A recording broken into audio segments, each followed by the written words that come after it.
everyone. Welcome to another edition of Taking Stock with Illinois Farm Bureau. I'm Rita Frazer with the Andersons. Mariah and Greg, we're sitting here in 2025 in the heart of your summer season. What did this farm look like in 2005? Mariah? Well, in 2005, we moved here, as I like to say, to live here like normal people. It was just 5 acres, a 4-square farmhouse, and an old bin that was behind back, and it was a lot to mow at the time. And we knew we wanted to do something of our own someday. We just never really knew what that was going to be. So we just lived here and we both worked full time. But it was basically just a clean slate, just a beautiful old house on 5 acres out in the country. And when did Mariah's Mums and More, when was it born? Yeah, it's kind of funny how we got started. In 2008, we had a neighbor that was in need of some mums, and it was in the fall. And Mariah came home and said, "Hey, I think we should grow some mums." And I'm like, "I don't even know what a mum is." So you're going to have to help me out with that.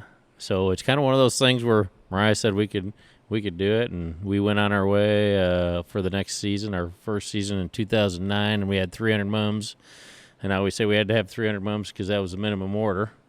And but Mariah did kind of tell me that she goes, not too far from us, 20 miles or so, there's a gentleman that grew some mums at the time, and it's right on a major road, and I go, "I don't know what they are," and she kind of said, "Hey, you know the guy up there, he grows mums," and I'm like, "The guy that drags a hose all the time? I'm not doing that." So she went to town there leading into 2009, figuring out the varieties and what we needed to do, and I just figured out how I didn't have to drag a hose. That's how it all started. So today, mums remain the core of your business. That's correct. Yeah, we went from, as Greg said, 300 mums that first year. And then right after our first season, I started reaching out to area pumpkin farms to see if they would be interested in getting mums from us. And the one thing that we heard time and time again was a lot of them would have to order a big volume of mums early in the season for the entire 6 to 8 week fall season. And so they were always stuck with some of those bronze colored mums that people didn't like at the end. So they felt like they were not getting a good bang for their buck. And so then we pitched the idea to them that what if we brought you smaller amounts throughout that 6 to 8 week season so that you're getting a variety of colors, you're getting fresher product, and you're not getting stuck with all of those bronze colored mums at the end of the season. And so then from there, we just kept adding more wholesale customers on. We started partnering with our local Clinton IGA to sell mums there. And so we quickly grew from 300 to 1,000 to 3,000, 5,000, 7,000. And then we're just over 20,000 today. And our business has changed quite a bit. We started out as a wholesale business, and today 90% of our mums are sold directly off our farm retail. So I told Mariah before you sat with us, Greg, that every time I come here for an event, if it's Mum Fest or Farm to Table, I always think of the movie Field of Dreams, because it's like, you guys built this and thousands of people come here. How'd you guys get that to happen? I tell people it's pretty easy, but it's not. But the reason why I say it's easy is when people come out here, they maybe not directly tell us, but they tell us kind of what they're looking for. So a lot of it is what Mariah and I have done over the years is just listen and act upon it. So when people are out here and they're like, "Hey, this is kind of neat," and then we just feel or kind of look to do things that, one, we think we could do, and two, that fits the model. So whether it's the months, we were started as a mum in September, a little October, and then we kind of stretched it out to about 8 weeks, like Mariah was kind of referring to, and then we're like, how can we use our talents and what people kind of mention and need over the time? So we used some of our relationships, and we jumped right into some produce for quite a few years, just to extend our season, make sure we have help throughout the whole season, and it's worth it to them. And then when people started coming out here, they would just tell you, "Hey, it'd be nice if we did a little of this." And then so we started doing some farm-to-table dinners, and as that kind of came to play, we've had other farm operations that came to us and kind of said, hey, you know what, we're going to stop doing this. Would you mind taking it over? And that's our strawberry business, too. That's how we got it originally.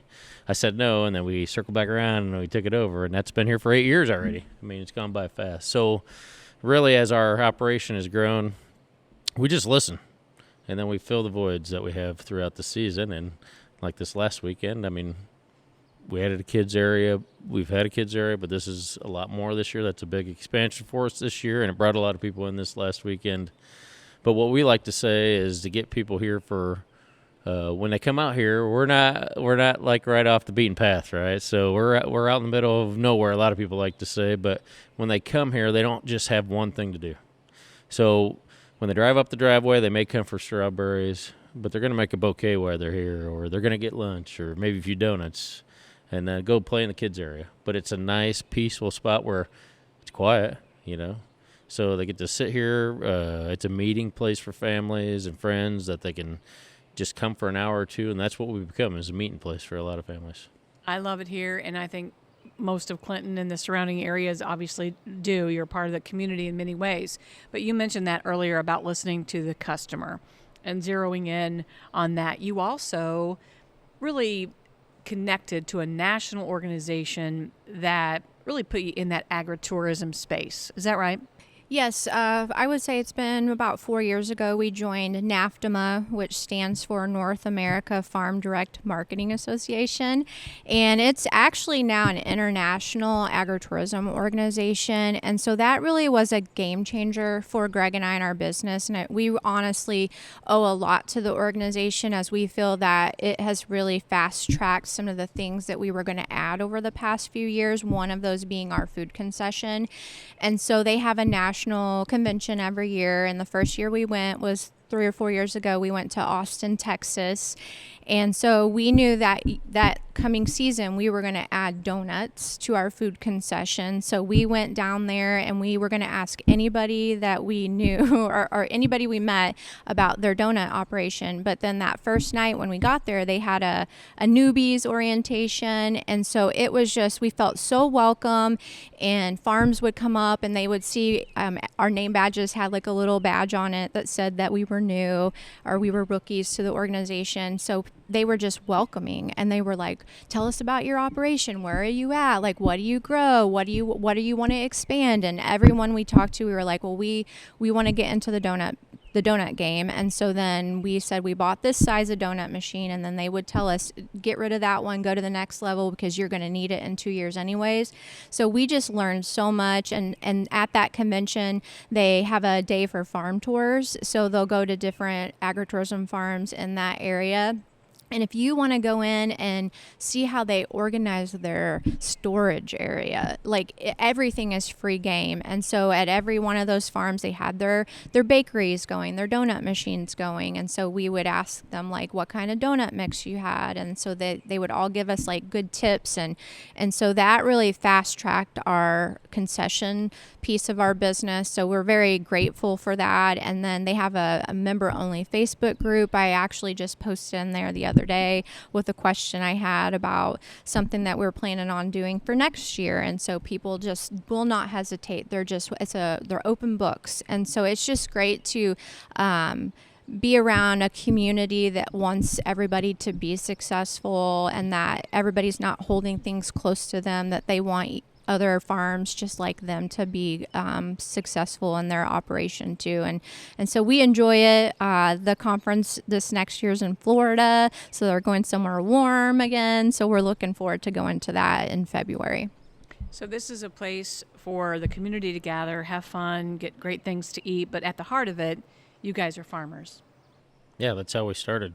And that's how we'll always be. So we kind of crossed both paths, and that's kind of what we want to do. We want to be able to teach kids, adults, where the food comes from, get a little bit here, and also create a complete experience on the farm. And yeah, that's what we do, right? So we're known in our area for mums, but we're known for strawberries and sweet corn tomatoes just as much, right? In our local store, they can get it there for the convenience buy, come out to our farm on the weekends, especially September, October, when we're open for 4 days a week for us. But at first, we grow stuff first, for sure. And your neighbors here. Yeah. to other people. Talk a little bit about that and being a good neighbor. Yeah, so we want to support people within our community. Like even here in our store, we have other local businesses that have products in here that we sell. We do fundraisers for our local high school band with their mom fundraiser every year. We've been doing donut fundraisers for the cheerleaders in the community. And so like we know that if we want our community involved at our farm and to attend our farm, that we also have to be an important and integral part of our community and be involved as well. So we're involved in organizations. Greg's involved with the DeWitt County Farm Bureau Board, and I'm on the Chamber of Commerce Board. So it's very important that we also not only give back to our community, but that if there's opportunities to serve in leadership roles to really boost, our local communities as well, that we're going to do that. Back to that education element. You had young dreams of being a teacher. You guys both get to bring that to this farm. Are you constantly educating, from soil up to, to this room? Yeah. So, that's how Mariah and I both were FFA section presidents. That's how we met. So that's kind of a like thing. So, but we do have a passion about teaching people. And this last weekend, we had a butterfly and a ladybug release to let people know about pollinators within the farm, and how important they are. And they got to release them out here in the farm. So sometimes they don't get the why behind what we do, or, some of the extra workers we have, on the farm that help us out for pollinations with everything from strawberries to pumpkins and on, and how it works. So, we take a pride, whether all ages, really. So our school trips are coming up here real quick, and a lot of people we've done it over the last few years. We call them stations. So depending on whenever you're here through the year, we go over the crops that are in that part of the year, right? So one of the neat ones I went over last year is we got popcorn surrounding our kids area back there, which I kind of think of it as a field of dreams, but anyways, because it kind of has that look behind it with corn. But anyways, the kids get to come out and learn parts of the corn plants, and then they get to take an ear home and they get to pop it in the microwave, because it's a variety that does it really well. But we wait until that right time so they can actually have an experience. So that went over tremendous last year, that they actually get to see basically the start to finish of a lot of that. And those are kind of the stations we kind of try to implement throughout the season, whether it's flowers or fruit or corn, right? You sit down here this afternoon, and I said, "Are you ready?" And you're just like, "I'm born ready." And I'm like, "Well, of course you are. You're married to Mariah," and the combination of fearless, so many words, Mariah, but fearless and being able to adapt and having the vision that you have, that combination works well for you guys. Yes, it does. And when we're trying to execute things that we are doing here on the farm, so we know our role. Sometimes we get in each other's lanes and we quickly remind each other, that's my lane, back off a little bit. But I am definitely more of a behind the scenes kind of person with the operation. I focus a lot on the marketing piece of it and then the strategy side of it. And Greg is definitely like our executor. He is really good at getting our crew motivated. He is very tactical. So he is the one that really takes like my crazy ideas and visions, and then he really takes the team and helps make them happen. So I say that's what really makes a good part of our operation too, is that we both have different strengths that we bring to the table. But at the same time, we also have crew members that are part of our team that bring different strengths too, that we're both trying to get really better at not necessarily being in the weeds of everything that we do as business owners. We feel like we need to be in every little piece of the business, and we're trying to remove ourselves a little bit more so we can focus on our strategical growth, and then really delegate those responsibilities to some of the crew members that we've had with us over the past several years. You guys dream big. There's no question about it. We talked earlier about maybe the scariest day on this farm. You may have a different answer, but can you share with us what that was for you? Definitely the scariest day was the day the world shut down in 2020. Not necessarily because it was COVID. Yes, that was very scary. But that morning, we actually had purchased more land to expand our footprint. It had been a dream of ours. We were We were just on 5 acres. We are landlocked, and so we approached the landowner around us, and he was gracious to sell us this additional 5 acres for us to expand our business at that time. And the closing was literally the morning the world shut down. And then by the time we got home, I was still working full time off the farm, and I had taken a half day that day so we could close at the closing office. And I was getting emails saying you're going to work from home for 2 weeks, and I was getting text messages like, I don't know if we're even going to go back for several months. So then we were like, are we even going to be able to be open if everything's shutting down? So I'm like, we just made one of the biggest mistakes potentially ever of purchasing this land, and we might not be able to grow anything on it. And if we do, we might not have people out here to buy the product. So it was a pretty scary moment, but it ended up working out in the end for us. I don't get scared. We both are strategic in different ways, which is like you kind of mentioned the team and stuff. But Mariah is, we make decisions in 2 different ways. She makes decisions in a lot of data, maybe too much, in my opinion. I do it by feeling. So, as you kind of know, if it feels right for our farm and us and we can implement it, I have no problem. And that's scary too. So. So that's probably scary to Mariah anyways. But if it feels right, that fits within our year on scope-wise, as long as we implement it correctly. Because I guess my biggest fear is Mariah and I, and I don't necessarily fear it that much, but there's not a lot of places that are first generation, especially farms, right? So there's some advantages or maybe disadvantages by having multiple generations. Well, we're the first ones. This is our idea. We started it. A lot of people come in here and goes, is this your parents' house, or how long have you guys been doing it with your folks, or this and that? Nope. It just came up with an idea with her and I, basically her, and then we started implementing it really. And then so that was always kind of a nervousness. So our Mariah is a pusher on how fast do we grow, and sometimes I got to pull the reins back and say we're not going to be able to get all this done. Maybe next year, right? So that's our growth has been great, but to get the supportive roles and make sure we do it right the way we want to do it, because we can get in front of her skis a little bit. Because Mariah is a perfectionist on events, and she knows the way she wants it to look. So that's kind of our core that we focus on. So every once in a while, we can't do it every weekend, but we do it a lot. So that's kind of it, just our first generation. What's the biggest compliment you've received after, having the farm and your business? I don't know if it's necessarily the biggest compliment, but it's an experience that happened to us last fall. So we had, with growing pains, we had an issue that happened during the biggest event of the year for us, and it was very disappointing, but we moved on, and so it kind of hung a little heavy with me going into the next weekend. And so that next weekend we did a butterfly release, and so after we did the butterfly release, we had a family come up to us, and they wanted us to know that their daughter had passed away, and that she loved butterflies. And so I think it was almost to the day that she passed away that the butterfly release happened. And so they just told us all about her and what a magical experience it was, and how much they appreciated us doing that for their family, and just really appreciated and valued everything that we were doing here at our farm. And so that really made me think about, we may have these challenges, but at the end of the day, we're doing this for our customers, and they're the most important piece of the puzzle. And so it just reminded me that, there's a bigger picture out there, and that we may have those hiccups here and there, but these are the moments that, we live for what we do.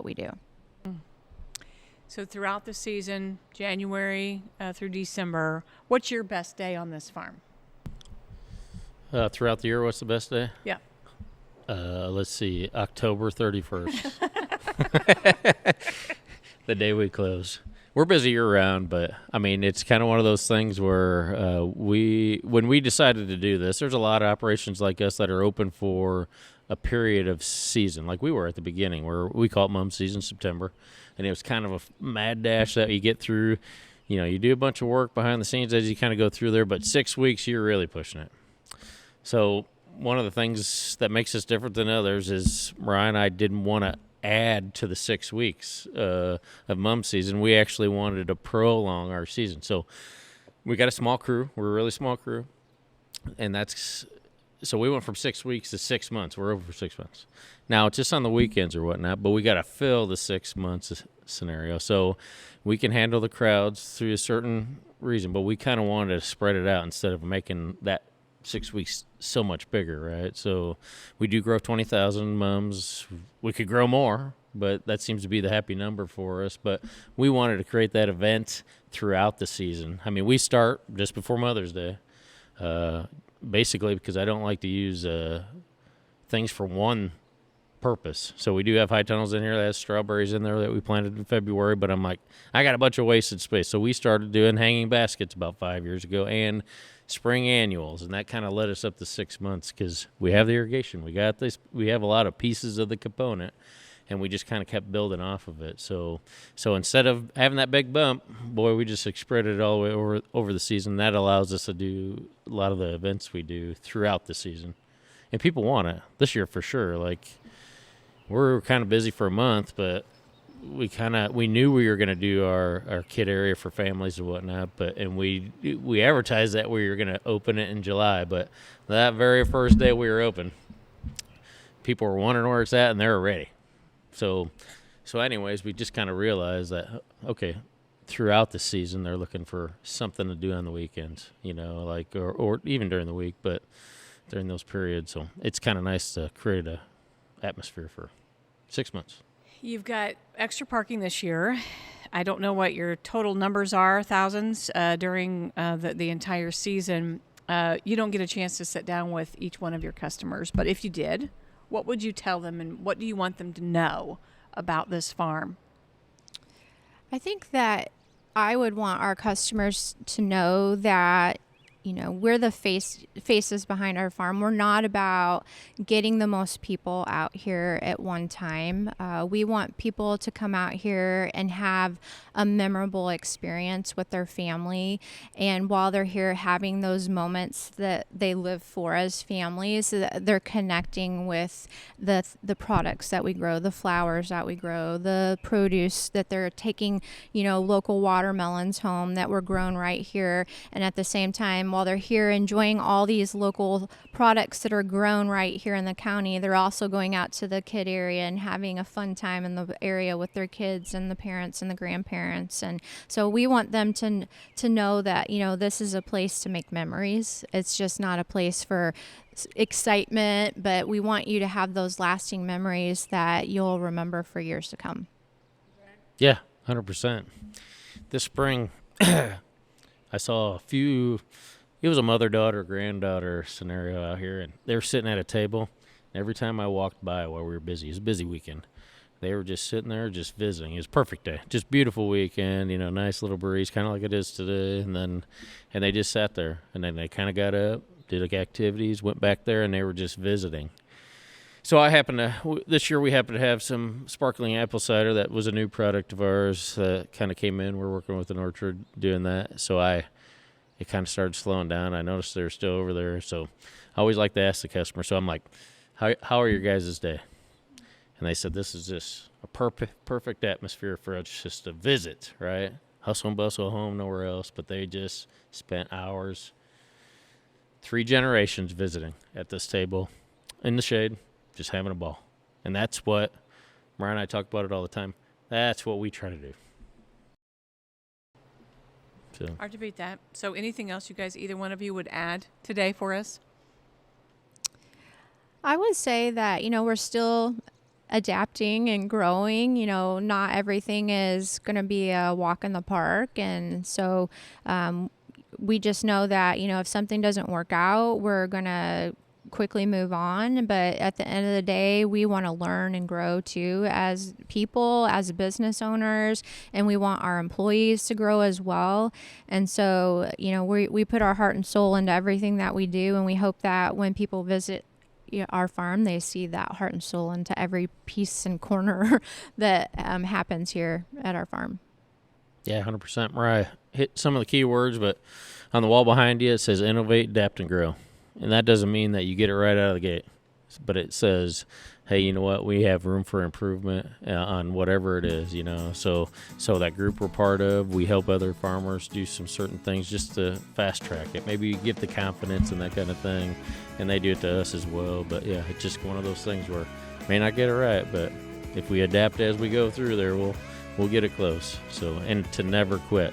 It's always a challenge, but there's always something you can work on. Yep, never stay stagnant.